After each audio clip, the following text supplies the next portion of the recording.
महायुतीतील वादात अडकलेल्या जागांचा सस्पेन्स कायम। नाशिक, ठाणे, पालघर, सिंधुदुर्गचा निर्णय अद्याप नाहीच, तर वाशिम, यवतमाळमध्ये भावना गवळी की संजय राठोड अजूनही गुलदस्त्यात। मोहिते पाटलांची समजूत काढण्यासाठी मंत्री गिरीश महाजन अकलूज दौऱ्यावरती। माढ्याचा तिढा सुटणार का, याकडे सर्वांचंच लक्ष। राष्ट्रवादी शरदचंद्र पवार पक्षाची उमेदवारांची यादी आज जाहीर होणार। जयंत पाटलांची माहिती।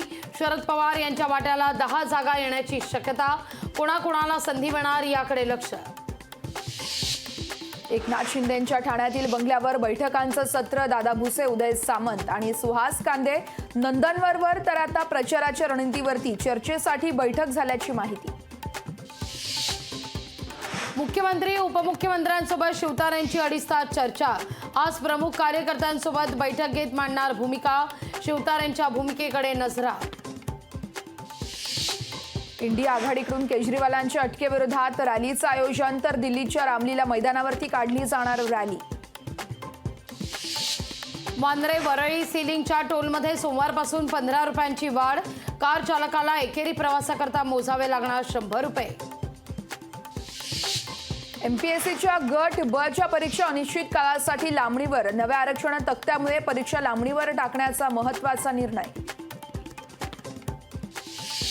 अकोला, अमरावती, बुलढाण्यात अवकाळी पाऊस। रब्बी पीक आणि फळबागांचं अतोनात नुकसान।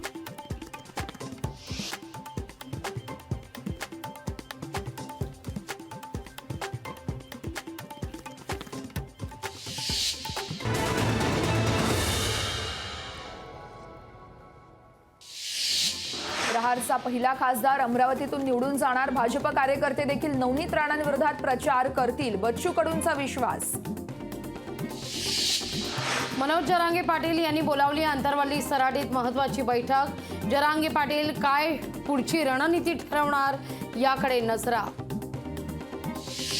अर्चना पाटील चाकूरकरांचा आज भाजपात पक्षप्रवेश होणार। उपमुख्यमंत्री देवेंद्र फडणवीसांच्या हस्ते होणार पक्षप्रवेश।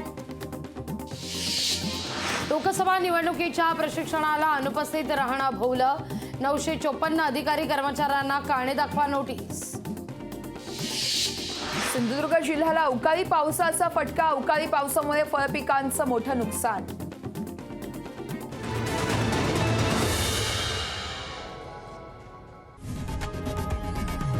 लोकशाही मराठी ऐका, पहा, जागरूक रहा।